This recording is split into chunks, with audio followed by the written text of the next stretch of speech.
From Mobile to T-Town, where he won back-to-back national titles as a starting quarterback for the Alabama Crimson Tide. Spent 8 years in the NFL chasing his dream, now thriving with the St. Louis Battlehawks. Our Freshie Award for Offensive Player of the Year, best tandem with Hakeem Butler, and our most valuable player, AJ McCarron. Welcome to Spring Ball Boulevard. Thanks for joining us, man. I appreciate you, Matty. So right off the bat, our Freshie Award for most valuable player. Obviously, the league not honoring an MVP, taking a different approach. We wanted to make sure we were recognizing all the players. I saw some other accolades from some other media that you got handed out as well. What does it mean to you to get recognized as our Freshie Award MVP and then some of the others as well? Yeah, I mean it's awesome, dude. I learned that the league wasn't doing that.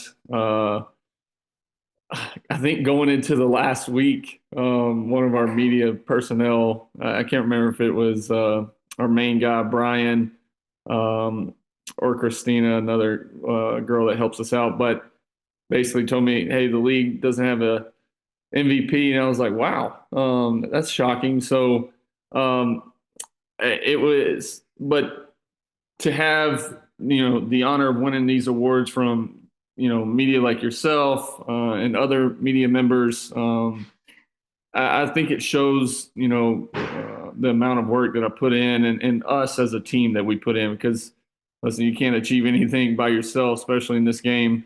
And I had a hell of a team and hell of a coaching staff that helped, all this come about. And I can't thank them enough for it. Awesome. Well, we're glad to honor you, man. It was a great season. I want to start off the interview with my first memory of AJ McCarron. Uh-oh. So this is September 10th, 2011. We're actually in the same place. Do you remember where you were that day? September 10th, 2011.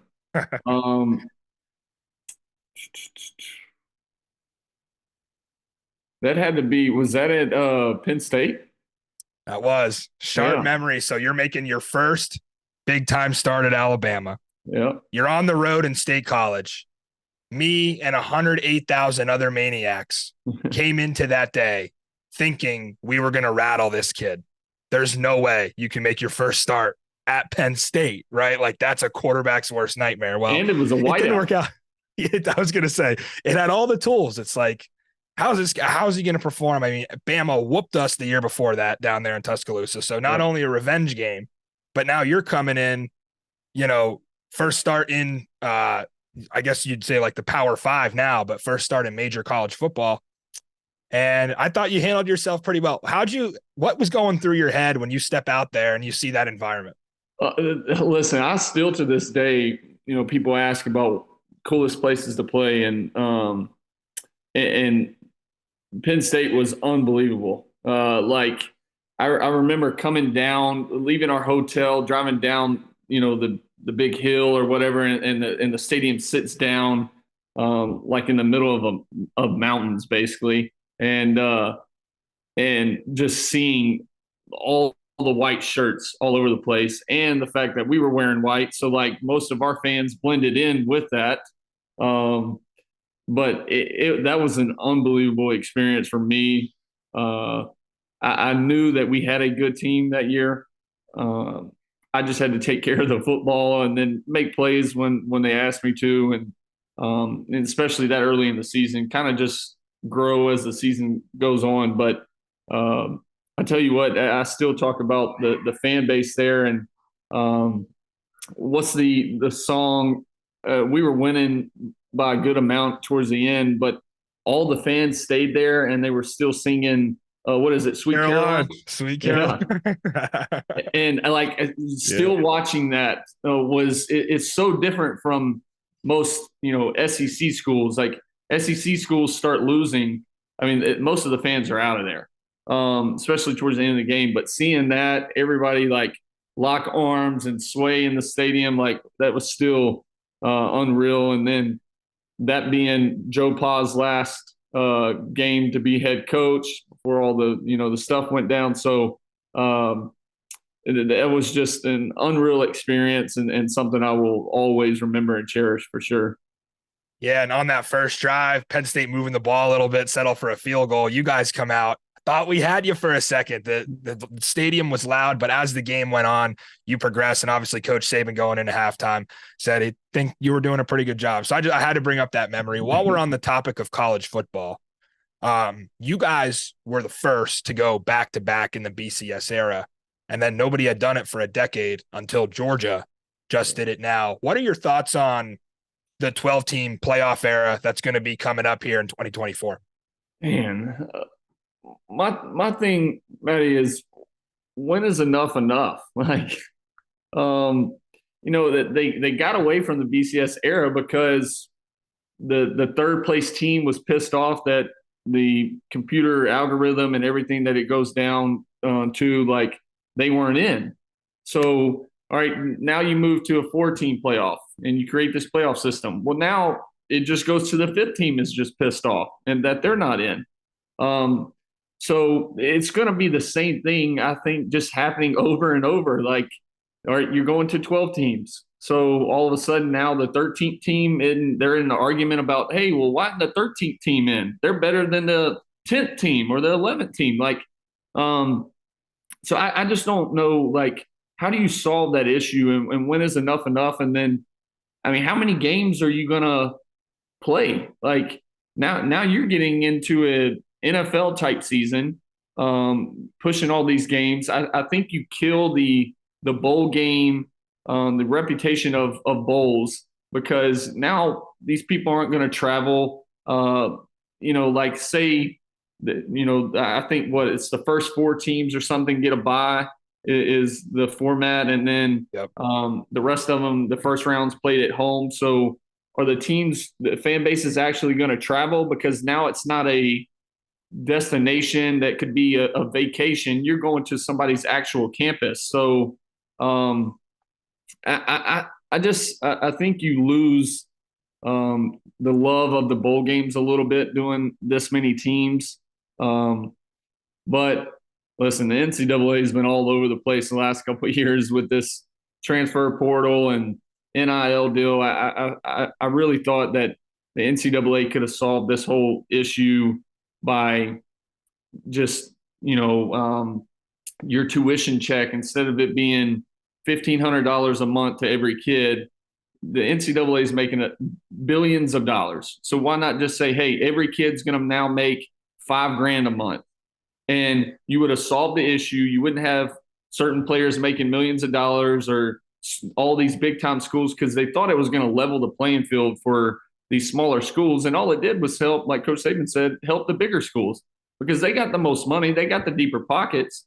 And for a company like Mercedes or Apple or all these Beats by Dre, like, it's easier for those schools to come in and want to be a part of a big time school rather than a small school and tag their name with that program. So I think it's all over the place. Hopefully they can figure it out, though. Yeah, it's been wild. And also, I looked at the schedule for it. They're still going to play conference title games, obviously, then take a week break. So we were looking at it because we're Penn State football season ticket holders. You could potentially have a playoff game in State College with miserable weather, December 22nd. That's the first round. So if you're a fan of a team that doesn't get a first round bye, you could potentially have a home game or an away game if you choose to travel. Then you're going to have your New Year's 6 be the quarterfinals. So you got to go to Arizona, New Orleans, wherever. Right. Then the week after is the semifinal, which is going to be the usual CFP. So maybe Miami, Atlanta, something like that. And then the national title, if you make it that far. So that's insane. How are fans going to do that? It's like bowl games were perfect because it was like you could go, that was your big destination. Right. Right. And even I assume with the 14 playoff, it's tough sometimes, but yeah, it's going to be wild. I don't know. I'm only excited about it because I think it opens up the door for programs that are right on the fringe, like a Penn State. But yeah, it's just a lot of games, man. I think national title game will be January 25th. That's like right up against NFL playoffs then, So that's nuts. That's nuts. Right. I thought it was already late, but so that's college ball. A couple things that I'm curious about kind of coming back to XFL here. You took some pretty hard shots this season. First of all, how are you physically feeling after this like 15 to 16 week run that you just went through? Yeah, I feel great now. I'd taken a shot in the Houston game and was able to play through. And I felt like I could have played in the Vegas game, but um, AB was he was such an unbelievable head coach this year. I mean, it was awesome to play for, and but he just said, "Listen, we can get by. We think this week without having you allow your body to heal some, and it helped me out. I got to spend some time with a good rehab clinic down there, TMI, and some good, some really good PT guys. So, but now my body feels great. I'm back home. I really took a week off before I got back into the swing of things and hung out with some buddies. Went and played a lot of golf that week, and so I'm feeling good now. Yeah, when I was in St. Louis for the tour, I saw Stoley, and first thing I asked him, I was like, "Is AJ gonna go?" And he's like, "Stand by. We're gonna have it soon." And I'm just like, "Let me be the week that I show up and AJ's not here." Like, so yeah, he told me you weren't playing. Nick's out there taking going through warmups, and everyone's just kind of looking around the stadium like, "Where's AJ?" But it quickly came through the news what was going on, and hey, they might have needed a fake punt touchdown and some overtime, but they got the job done, and that ended up being one of the most electric moments all season in the XFL. It So really was. it was really cool to watch that game. So when you first decided that the XFL was going to be a go for you, was it always the St. Louis Battlehawks, or was there another team in the picture? How did that come about? Yeah, it really was just St. Louis. I'd never gotten a call from anybody else. No other coaches reached out. I don't know, for whatever reason, but AB was, the one that reached out. He kept calling, and according to him, he called 3 times or reached out multiple times before I ever reached back out to him. So, but I was just in the moment of I was doing a lot of work for ESPN, College Game Day, radio, and a couple digital shows, and um, so I was traveling a lot and away from the kids more than usual, and um, but he kept reaching out, and I got to talk to him multiple times and really learn what he was about, what type of coach he was, and that was a big thing for me. Is listen, I like having a relationship with my coaches, like being able to pick up the phone, call them, just BS with them, and AB was that type. I mean, he's such a player's coach. He was unreal in that aspect, and then learning from there. All right, so if we do this, what type of offense are we running? And he introduced me to Bruce, and I had played against Bruce multiple times in the league. I had seen him, and so I knew we were in the same systems in the NFL, and for me, it was a no brainer. It was like, all right, talking to Bruce now, let's link up, uh, and I mean, really from the jump, we hit it off and started putting the offense together months before we even announced. So that was the biggest thing. Is all right, hey, terminology standpoint, all right, I see we called it this. Great, that's the same thing we called it, and we ran this route this way, and we did this read this way. So it really linked up perfect, and I tell you what, Bruce is unbelievable when it comes to offensive mind for the game, and I think he has such a bright future. I can't wait for him. So that's kind of how it all starts. Obviously, Hakeem Butler reaches out over DM. You're recruiting Austin Prohl. You got some other guys that the offense is coming together.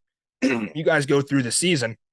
You end up 7-3, or actually at the end of the season there, you're 6-3. You're told that your path to the playoffs is pretty slim, I assume, at that point. What was the understanding going into week 10? Like, what were you guys being told from the league, the coaches, whatever, about what exactly you had to do to have the best shot at making the playoffs in week 10? Dude, I tell you what, for your viewers and listeners, like, I don't know how much praise you've gotten, but you were the savior of the league for that from that aspect, and I'm not exaggerating one bit, because I can't tell you how many people were watching your podcast from even on the team and coaching staff, and hell, probably the league, because the league office, I think, was confused themselves. They had sent out multiple memos about, oh, it's this, and then, you know, them working with ESPN, and that side of it was all jacked up too. So we really, like, if it wasn't for you and you know, me seeing you and watching you break it down and everything, and telling AB, like, hey, you might want to reach out to this dude Matty, like, he seems like he knows what he's talking about, and he's got everything broke down pretty well. And so then he ended up reaching out to you. But be honest with you, dude, we didn't have a freaking clue what the hell. Like, it was until you told us, all right, we got to score a bunch of points. We got to try to hold them to this amount of points to kind of balance it out. And so our thing was, no, we're just going to go out and sling it. Like, Bruce was like, listen, are you good to throw it as many times as we need? And I'm like, let's do it. I said, hell, we've been putting up all these numbers, and we're not even an air raid offense, like, compared to these other teams. I'm like, let's come out and five wide a ton, and let's just do it. And so Bruce literally had an unbelievable game plan, and everybody just played their tails off, and everything matched up, and we had an unbelievable night, record breaking for sure. Well, I appreciate that, first of all. And I'm not a math person whatsoever. I think my high school math teacher probably would have been shocked at some of the things that were going on. To me, it was just such a curiosity. It was like, how can you not know? How can you not want to know? Right. Like, and people were like, oh, we'll figure it out after the game. That wasn't enough to me. For me, it was like, I want to watch the game in real time, like possession by possession. And I kind of want to know. And I get it. Right. Everybody's like, just win. You know, you have to focus on winning first. Obviously, you guys would have been automatically in with a Vegas win, but that's too easy. For me, it's like, I got to know every scenario. There were things that could happen if both teams won. And I was like, we're not talking about that really. Yeah. So it all eventually got sorted out. But no, that means a lot, AJ, that you guys were paying attention. And that's a service that we figured we had to do for players, coaches, for fans. And it took some sleepless nights to plug the spreadsheets in and do all that. But at the end of the day, you know, we knew right at the end of that Seattle game what the case was. And for you guys to put up 53, and that 53 to get you exactly the same point differential on the season, it, like, how do you go through 10 games and have the same point differential as a team? That's just unheard of. And the way it all went down, they'll literally make a documentary about it someday. And they can give me a call. I hope I'll be part of that. But 53 should have been enough. I mean, obviously the points against Battle was lost. The points for was won. Yeah. So it kind of balanced out. But exceptional performance, 420 yards, 6 touchdowns. You guys kind of left everybody wondering, what would this team have done in the playoffs since you caught fire? I know Coach Saban came on last year during the SEC title, and he kind of made his case on national television. This is why you should put Alabama in the top 4. Well, AJ, what was your case as to why the St. Louis Battlehawks were one of the top 4 teams in the XFL and could have had a shot to make the playoffs and win a title? Yeah, I really thought if we got in, we would win it. I truly did. You know, we were going to get a bunch of guys back from a defensive standpoint. That really hurt us in the end from on the defensive side, is some key guys, Mike Rose, some guys in the secondary, Tim Harris that was battling injury most of the year, but and some other guys that were just nicked up and trying to play through stuff. And so they missed the last game. And I felt like, all right, if we can get in, they'll be back for this first round. I think we'll have our basically our whole team, because crazy thing is we were healthy on offense. And I think going into that last couple weeks, it started in Vegas, where we kind of changed our mindset a little bit. And it was, hey, we're going to spread this thing out a little more.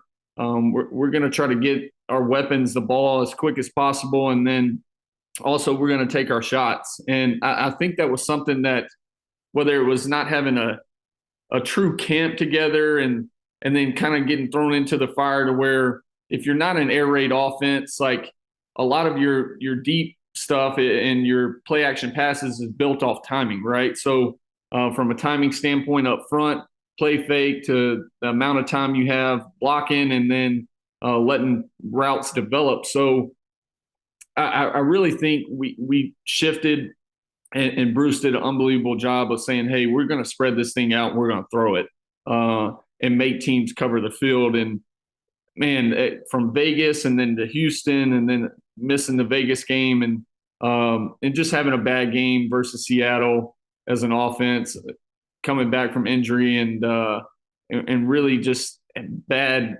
We had a ton of penalties that game that kind of when we got something going, it brought us right back. So we never found our momentum. And then going into the last game, it was everybody just playing loose and we're going out here and having fun. And I think if we could have just got to that point, we would have made a really good run at it. And hell, because we played DC close every time, and it always came down to the last couple of minutes of the game. So, but it's hard in this business to go off coulda, shoulda, wouldas and stuff like that, and ifs. So, DC's a great team, and they'll have a great shot at winning this thing now. Yeah, and I know you guys were sharing a practice facility with them also. I know you got pretty creative at times, it seemed, with the offense this season. It's like you said, you guys had kind of a short camp together. I know there were some issues, especially at the beginning of the season with the radios and the comms. I frankly remember a game where I think you did a sideline interview. They said, I'm getting the defensive calls, but I can't hear our calls. Like, what were the issues and what would you do to react when you kind of knew right away, okay, I can't really rely, I can't hear Bruce, or, what do you do in that case with the offense? I tell you, it was, and this is why I praise Bruce so much. Like from the very first week, he was like, hey, 2 minute, we're going to install this thing, like all our plays. And once we get the whole offense installed, he's like, 2 minute, you're calling it. And I was like, you what? And he was like, the whole thing. He's like, now if you need me, I'll be there. He said, but I want you calling it. And so from a practice standpoint, like I just called 2 minute. And it was really our basic offense. It's not like we had a 2 minute package or anything. And so it really helped when it came down to that Vegas game at Vegas. I kept hearing DA, our defense coordinator, and I kept hearing Donnie like talk, and I'm like, what the hell is going on? Like, and they kept saying player check, and I'm like, why does Bruce keep saying? But then I'm like, all right, well, that ain't Bruce's voice. Like, well, why do they keep saying player check? And so I was like, all right, well, I know Bruce's mindset. I know what he likes to do, and what he's thinking in certain situations. So it was really just, hey, call it and go. And it was no panic because like the first play came in and I'm like, I remember AP being there and I was like, what's the play? And the play clock's down to like 15. And he's like, are you not getting it? I'm like, no, I'm not getting it. So he told me the first play. And then after that, though, I just started waving to the sidelines and telling AB, I'm like, hey, I can't hear anything. So tell Bruce, like, don't tell the receivers anything. Just let me call it and we'll go, because I didn't want them getting a call from him and then running something different from what I'm calling. So, yeah, it was the headsets this year were coming out of halftime. We had multiple games where the headsets wouldn't work coming out of halftime. Whatever they reset the headsets or something at halftime. Like there was multiple games where we didn't have headsets. So it was it's pretty interesting from that aspect. Yeah, it causes some issues because you can't have one sideline have it and the other not. So there were times in the season where they came over and said, all right, well, theirs is killed, so we got to cut yours. And obviously the opposing coach is like, well, how's this my fault? Now I can't talk to my guys. Like, but it's weird that you have wide receivers hearing calls. Obviously, as a quarterback and an OC, you want to have control of the offense. Now it's beneficial for a wide receiver to be able to hear it directly from the booth, but then you have miscommunication. So I was just curious about how that all went. I like the moment this season when Greg McElroy was calling one of your games. and he just knows the ins and outs of the position, and he's telling us all about different things. And you get a sideline interview and you're kind of like, well, we can't tell you what that was. And Greg's up in the booth like, we know what it was. What was it like to be mic'd up? And do you think if you're a kid and you're watching the sport coming up, like maybe some of your boys, are you learning from that all access and are you taking things in, or is it all too kind of confusing to process for someone who doesn't play? No, I think it's a cool deal with the XFL on doing that with quarterbacks and certain players. It was hard from my aspect because it was like, all right, my mom's going to hear the mic'd up version, and my wife's going to hear it. And they always talk about like, hey, watch your language. So that side of it was like, all right, I know I have to dial back a little bit and not get so pissed off in a certain situation and use this language. But from a learning standpoint, I thought it was really cool and being able to hear the quarterbacks around the league talk, how they talk to certain guys, because that's one thing as a leader you have to learn and understand quick when you're playing the quarterback position is, all right, you might be able to talk to this one receiver a certain way, but you can't talk to this other receiver this way. You got to praise him and tell him, hey, it's going to be all right. You're going to make the next play. This other guy, you can, jump his butt and get on to him and say, hey, you got to make that play.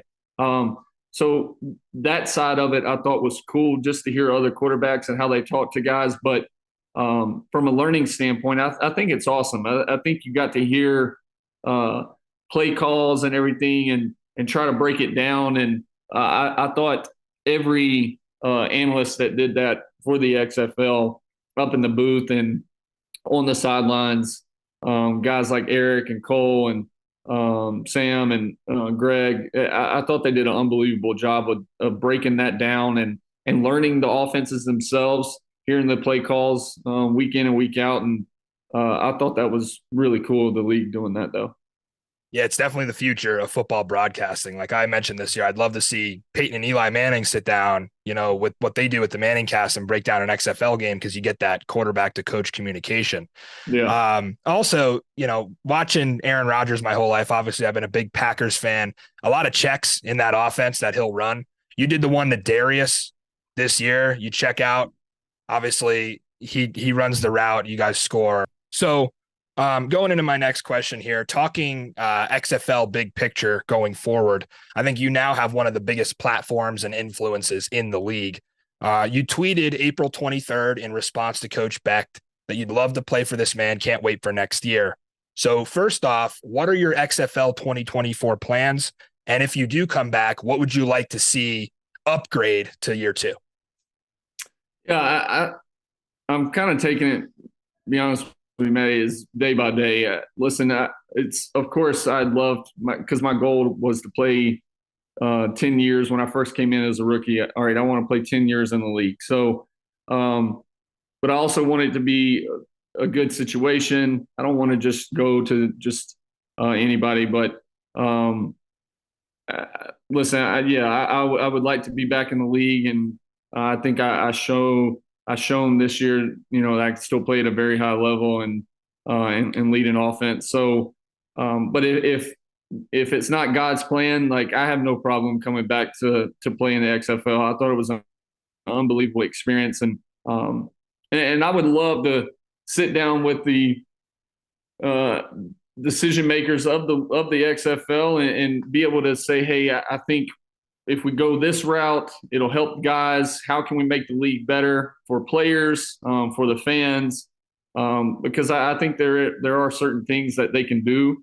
And then from, a living situation and from a medical side of it and nutrition and stuff, I think there's ways to grow. But for the first year of the league, coming back, like I thought it was an unbelievable experience. I really did. And I thought the league did an unbelievable job of,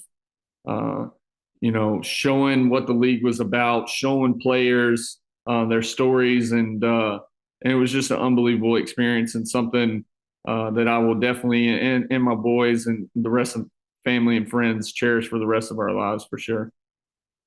Absolutely. Part of history. And speaking for your position, obviously we're seeing a ton of this XFL to NFL stuff now. You guys have Darius, Hakeem, Austin, all kind of your teammates getting invited to mini camps.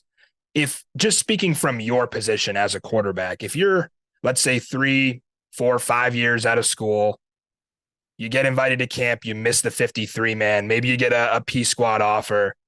How have your options changed in this football landscape if you're in that position now?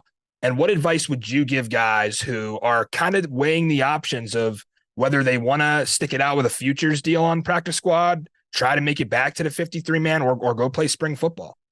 Yeah, I've talked to a certain amount of guys about that, and even I'm not going to put his business out there, but another quarterback in the XFL, and talked about, hey, if this doesn't work out, like he's like, listen, I'd love to come back and play in the XFL. So I think it frees up a lot of guys to not have the stress and anxiety side of it too, is going into these camps, like already being starstruck, and for some of these guys, and just so uptight because, oh, this is my opportunity. Like I got to make everything happen right now and play outside of yourself and end up having a bad camp, right? So I think it allows guys to take a deep breath, relax. Hey, just go showcase what you've shown all year.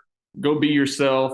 And then if it doesn't work out, come back, get more film, and get another opportunity, right? The following year. So I think it's going to allow guys to really be themselves and play more free and not having the stress of, everybody. I mean, it's like everyday people, when you get fired from your job and all of a sudden, all right, I got these bills. Like, what am I going to do next? Like, what's my next step? So I think it's going to allow guys to be themselves and play better ball.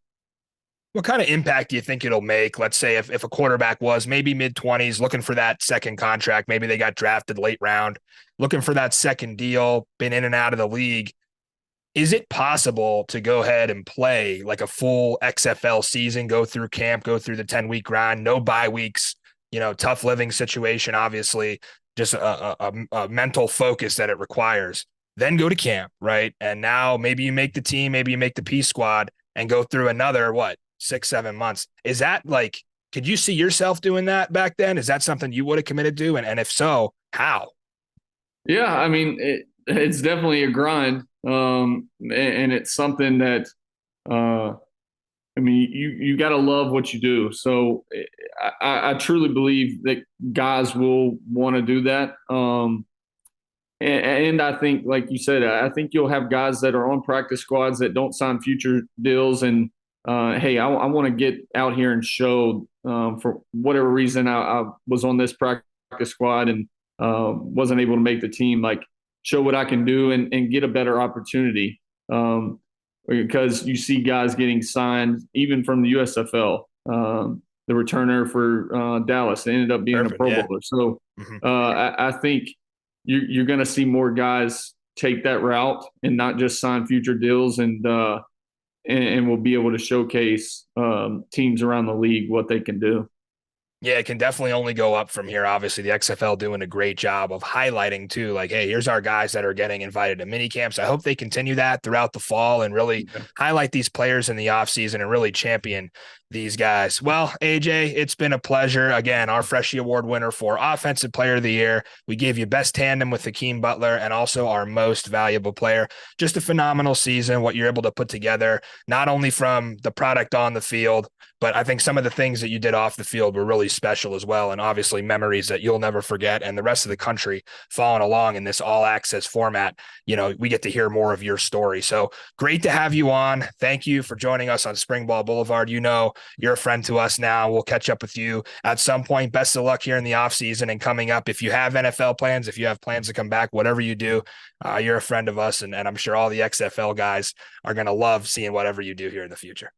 I appreciate you, Matty. And dude, you have an unbelievable show, and you earned a lot of viewers, just players around the league, coaches. I mean, you do unbelievable work, and we got to get you a St. Louis jersey. I'm gonna get our equipment guy Todd to send you a St. Louis jersey so we can get one in the back. But I appreciate you, brother, and hell, hopefully we can do this again soon.